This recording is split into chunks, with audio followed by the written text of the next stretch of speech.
तो जय हिंद दोस्तों, मैं रवि गुप्ता फिर स्वागत करता हूं आपके ही अपने YouTube channel A to Z फौजी ब्लॉग में। आज बात करेंगे सीआरपीएफ ट्रेडमैन की वैकेंसी और आपके सीआरपीएफ पैरामेडिकल की जो वैकेंसी थी उस पर हम बात करेंगे। कुछ ऐसे ट्रेड है जो बच्चे छोड़ के भी आ रहे हैं और कुछ ऐसे बच्चे हैं जो सीआरपीएफ पैरामेडिकल वाले हैं, उनका भी थोड़ा डाउट है, वह सारा क्लियर करने वाला हूं मैं। देखिए, बात करते हैं, आपको पता है कि आप अगर ट्रेडमैन की वैकेंसी देख रहे हैं और जिस ट्रेड के लिए अगर आप अप्लाई करते हैं तो आपको उसी ट्रेड में काम करना पड़ता है। चाहे आप कुक के लिए अप्लाई कर रहे हैं, चाहे सफाई कर्मचारी के लिए अप्लाई कर रहे हैं, या माली के लिए, या ब्यूगलर के लिए, या ड्राइवर के लिए, यानी आपका पहले से आपका गोल है कि हम इस ट्रेड के लिए अप्लाई कर रहे हैं तो आपको उसी ट्रेड में काम करना है। अब आप कुक के लिए अप्लाई कर देते हैं, सफाई कर्मचारी के लिए अप्लाई कर देते हैं, ड्राइवर के लिए अप्लाई कर देते हैं। जब आपका सिलेक्शन हो जाता है तो वहां जाने के बाद आप लोग छोड़ के भागना शुरू कर देते हैं। तो ऐसा गलती ना करें, पहले ही आप लोग अपना एक गोल बना ले कि हमें इसकी जॉब करना है। भाई देखो, कोई भी जॉब करोगे आपको तो काम तो करना पड़ेगा। अगर आप कुक के लिए अप्लाई करोगे तो भैया खाना आपको बनाना ही बनाना है कुक के लिए।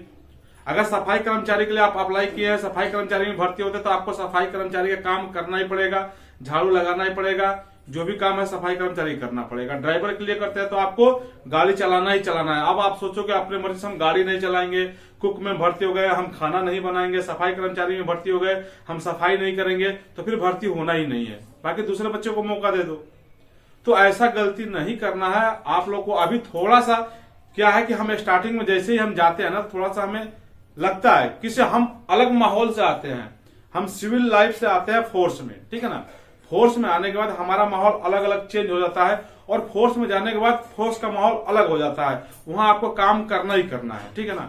तो कुछ दिन आपको लगता है, साल 2 साल आपको लगेगा, लेकिन जो ही आप अपने काम में जब प्रोफेशनल तरीके से काम करना शुरू कर देंगे, आप उस काम में आपका दिलचस्पी बढ़ जाएगी। फिर आपको पता चलेगा कि हाँ, जॉब कोई खराब नहीं है, चाहे किसी का भी हो आजकल के रीजन में, ठीक है ना। अब उनसे पूछो जिनका भैया सिलेक्शन नहीं हो रहा है, 1-1 नंबर 2-2 नंबर से बाहर हो जा रहा है, जिनका एज खत्म हो जा रहा है, लेकिन आप लोग क्या है, हाँ, अगर आपका गोल है कि भैया अभी हमें जॉब नहीं लेना है, हमारे पास अभी एज बचा है, हमें पढ़ने लिखने में टैलेंट है, हम दूसरा जॉब ले लेंगे, कोई बात नहीं, तो आप दूसरे जॉब की तैयारी करो।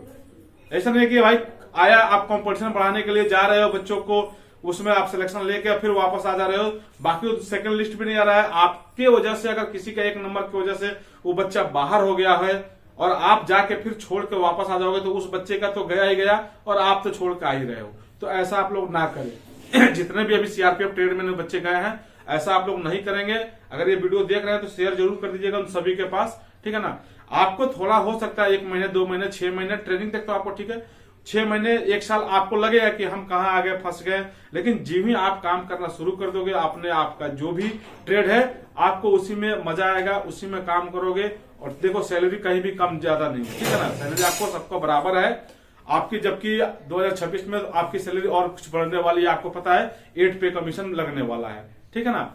अब बात करते हैं आपके सीआरपीएफ पैरामेडिकल वाले बच्चे का। हमारे पास 2-3 बच्चों का भी कॉल आया था, मैसेज कि सर हम सीआरपीएफ पैरामेडिकल में कुक में भर्ती हुए हैं, लेकिन हमें जीडी के मेस में बांटा गया है, हमें हॉस्पिटल नहीं दिया गया, हमें सीएच नहीं दिया गया। क्यों? देखिए, आप कुक के लिए भर्ती हुए हैं, ये जरूरी नहीं है कि आप सीआरपीएफ पैरामेडिकल का ट्रेड से आपने भर्ती नाम से आया था, आपने अप्लाई कर दिया, आपने कुक में सफाई कर्मचारी में भर्ती हो गए। अब ऐसा नहीं है कि आप भाई भर्ती हो गए तो आप सिर्फ हॉस्पिटल में ही काम करोगे, ठीक है। मल्टीपर्पज आपको काम करना पड़ता है। आपका जिस यूनिट में, जिस आपको बटालियन में दिया जाएगा, वहां का हॉस्पिटल का सुविधा होगा, वहां वैकेंसी होगी, पहले से भी आपसे पहले तो कोई काम कर रहा होगा ना। अगर वो बंदा प्रेजेंट है, वो काम कर रहा है, तो फिर आपको क्यों वहां लगाया जाएगा? फिर आपको तो कोई बैठा के तनख्वाह देगा नहीं। तो आपको जीडी बटालियन में है तो आपको जीडी का भी खाना बनाना पड़ेगा।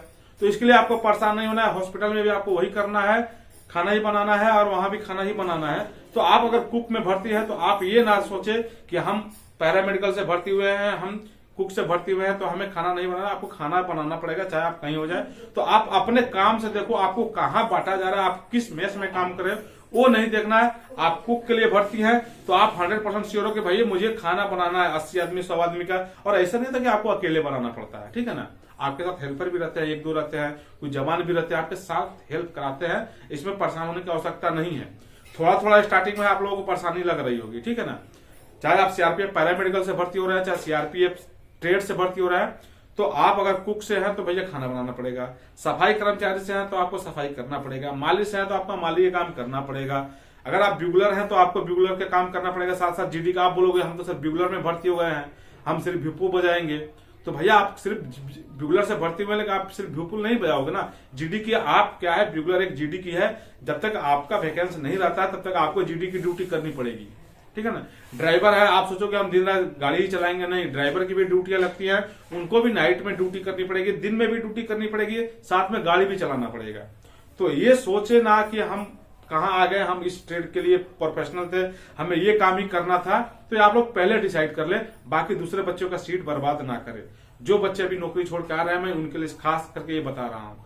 अगर आपको अच्छा नहीं लग रहा है कोई बात नहीं, छोड़ के जा रहे हो जाओ, लेकिन इतना ध्यान रखना है भाई नौकरी अभी इस समय में लेना आसान नहीं है। जिनका लग गया है उनको लग रहा है कि भाई हम तो ऐसे ले लेंगे, उनसे पूछो जिनका एज एक्सपायर हो गया है, 1 नंबर 2 नंबर से हर बार रह गए हैं।